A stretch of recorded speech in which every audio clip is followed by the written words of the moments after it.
Dear students, today in Accountancy for class 12th, under the chapter Accounting Ratios, we are going to discuss solvency ratios.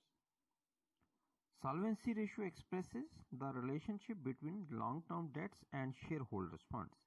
It indicates the proportion of funds which are acquired by long-term borrowings in comparison to shareholders' funds. This ratio is calculated to ascertain the soundness of the long-term financial policies of the firm. If one has to find out the long-term financial soundness of the business, he will have to calculate the solvency ratios. Under the solvency ratios, the various ratios to be calculated are debt to equity ratio, total assets to debt ratio, proprietary ratio, and interest coverage ratio.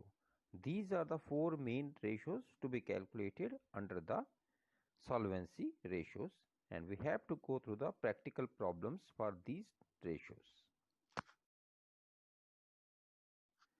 Here it is, practical problem 1. In this practical problem, we have to calculate debt equity ratio, total assets to debt ratio, and proprietary ratio.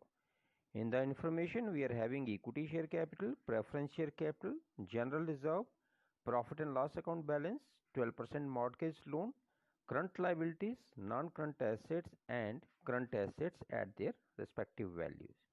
On the basis of this information, we have to calculate debt equity ratio, total assets to debt ratio, and proprietary ratio. Dear students, under the solvency ratios, we are going to calculate different types of solvency ratios or long-term ratios. These includes the calculation of debt equity ratio, calculation of proprietary ratio, total assets to debt ratio, and interest coverage ratio. So first of all, the question that we had taken, I had just written a summary of that question. We are having equity share capital, preference share capital, general reserve, profit and loss account balance, 12% mortgage loan, current liabilities, non-current assets, and current assets. On the basis of this information, we have to calculate debt equity ratio, total assets to debt ratio, and proprietary ratio. First of all, we will calculate debt equity ratio. And for the calculation of debt equity ratio, the formula is debt upon equity. That means debt is what? Your long-term debt, and equity stands for the shareholders' funds. The formula can also be written like this: long-term debt divided by shareholders' funds. So, firstly, we have to calculate the debt.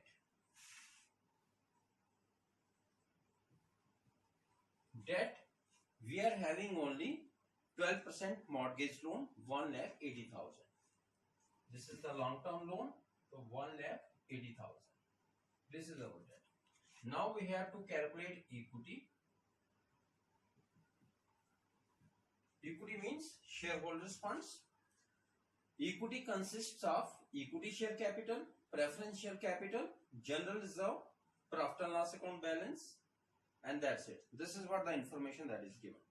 So equity share capital is rupees 3 lakh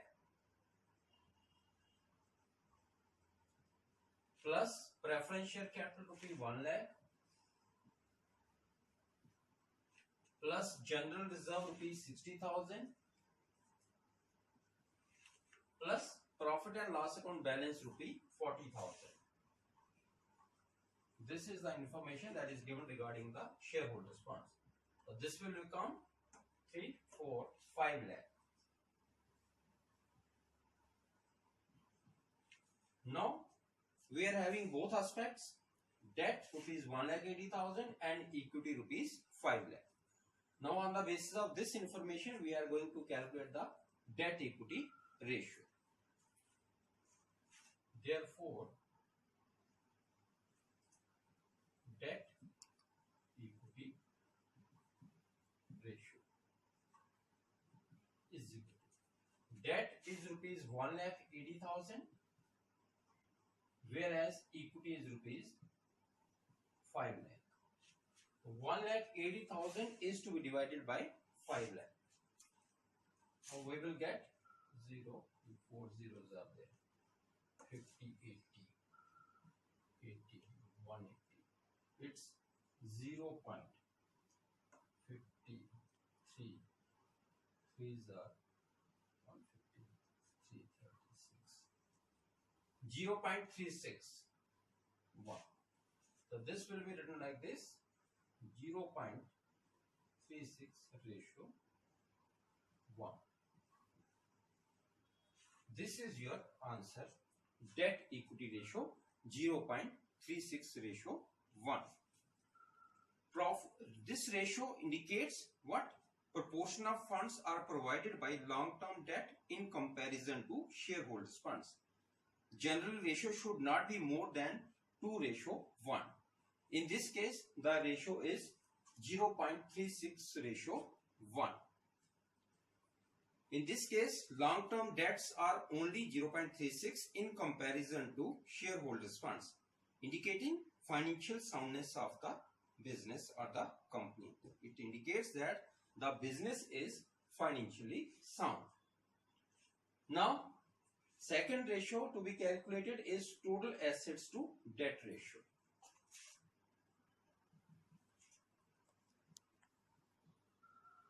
Total assets to debt ratio. For the calculation of total assets to debt ratio, the formula is total assets divided by debt. Debt again here stands for the long-term debt. First of all, we have to calculate the total assets.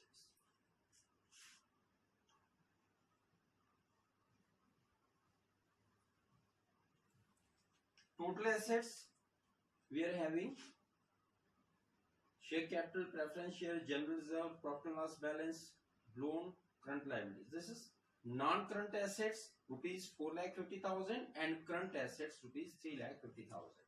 Non-current assets 4,50,000. Current assets are 3,50,000. So this will be 8 lakh. Now we got total assets rupee 8 lakh and debt we already had calculated. This is 1,80,000, or this is what the total 12% mortgage loan that is given, 1,80,000. Now we will calculate the ratio. Total assets 8 lakh divided by debt 1,80,000. 40, 18. 18 fours are 72. 8. 0.080 fours are 4. This will go like that, divided by 1.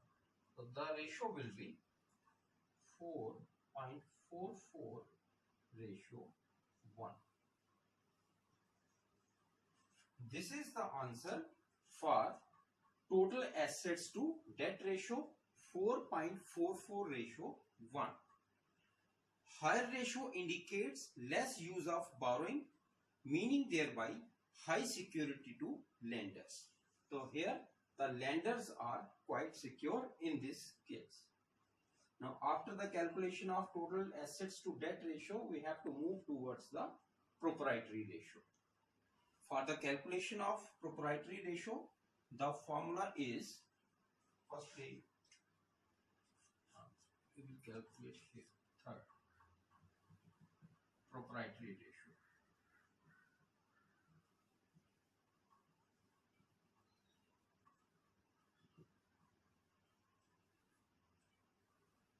For the calculation of proprietary ratio, the formula is equity or shareholders funds divided by total assets.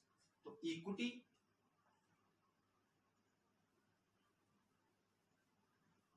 or shareholders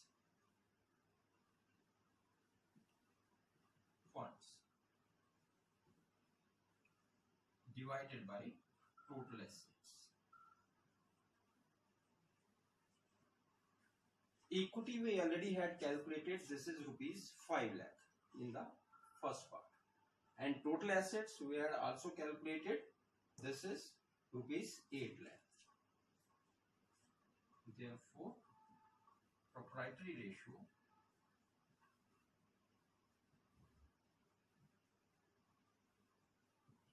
is equal to equity. Equity is 5 lakh divided by total assets. Total assets are, these are 8 lakh.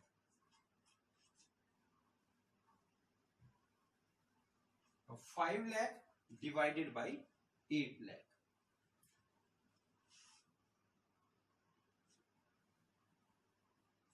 Divided by 8. This will become 50, so 0.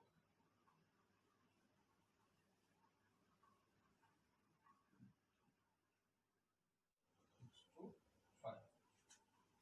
So 1. This will become 0.62 ratio 1. This is the answer. 0.62 ratio 1. You can also round it up. 0.63 ratio 1. If you wish to, so you can also write 0.63 ratio 1. Now this ratio can also be expressed in percentage. If we will have to express this ratio in percentage, simply we will have to multiply the formula with 100. So if we are going to multiply this 0.625 ratio this into 100, so this will become 62.5%. Either you can express this ratio in pure ratio 0.63 ratio 1 or 0.60 ratio 1, or you can express this ratio in percentage by multiplying the equity divided by total assets into 100. By multiplying the net ratio with the 100, we will get 62.5%. This is the ratio. Now 62.5% of the total assets of the company are funded by equity, indicating the long-term financial position of the company is very sound. These are your ratios that we had calculated on the basis of information which is given. So from this given information we had calculated 3 ratios. Now we are going to calculate the interest coverage ratio. Now, in practical problem 2, we have to calculate interest coverage ratio from the information given. In the given information, we are having net profit after interest on tax, rate of income tax, 15% debentures and 12% mortgage loan. This is the information that is given. On the basis of this information, we are going to calculate now interest coverage ratio. Now, interest coverage ratio. For the calculation of interest coverage ratio, we had taken a question. Net profit after interest on tax rupees 1,20,000. Tax rate is 50%. 15% debentures rupees 1 lakh and 12% mortgage loan is rupees 1 lakh. On the basis of this given information, you have to calculate interest coverage ratio. For the calculation of interest coverage ratio, the formula is net profit before interest on tax divided by fixed interest charges. Here we are given net profit after interest and tax, and we have to calculate net profit before interest and tax. So if we add interest and tax back to the net profit after interest and tax, then we will get net profit before interest and tax. So firstly we have to calculate net profit before interest and tax. So firstly, net profit before tax. We have to calculate net profit before tax. Here the tax rate is given 50%. So after the payment of tax at the rate of 50%, we arrived at the figure 1,20,000. This is net profit after tax. So net profit after tax is 1,20,000. And if we calculate tax by taking the reciprocal of the rate, net profit after tax is 1,20,000 and reciprocal of the rate 50%, we will get 2,40,000. That means net profit before tax is rupees 2,40,000. Because the tax rate is 50%, if we deduct 50% of it, we will get 1,20,000 again. Now after this we have to add interest to this. Interest is equal to interest we have to calculate on the long-term borrowings. 15% debentures. 1 lakh worth debentures are there. 15% plus 1 lakh worth mortgage loan is there. On it we have to pay 12% interest. This will be 15,000 plus 12,000. 27,000. This is the total interest. Now net profit before interest and tax is equal to net profit before tax is 2,40,000 plus interest is 27,000. This will become 2,67,000. Net profit before interest and tax rupees 2,67,000.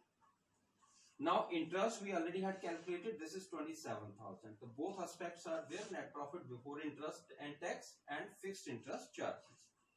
Therefore, interest coverage ratio is equal to net profit before interest and tax 2,67,000 divided by fixed interest charges 27,000. Now 2,67,000 is to be divided with 27,000. We will get, after the calculation, 9.888 ratio 1. It will go on like this. So we can write this like that: 9.89 ratio 1. The interest coverage ratio is 9.89 ratio 1, near about 10 times. So 10 times. Now an interest coverage of 6 to 7 times is considered appropriate. In this case, actual interest coverage ratio of the company is nearly 10 times. It means company is able to pay its interest liability regularly. This is the interest coverage ratio. In this case, the company is very much in very much sound position, because it can pay its interest liabilities approximately 10 times. This is your interest coverage ratio.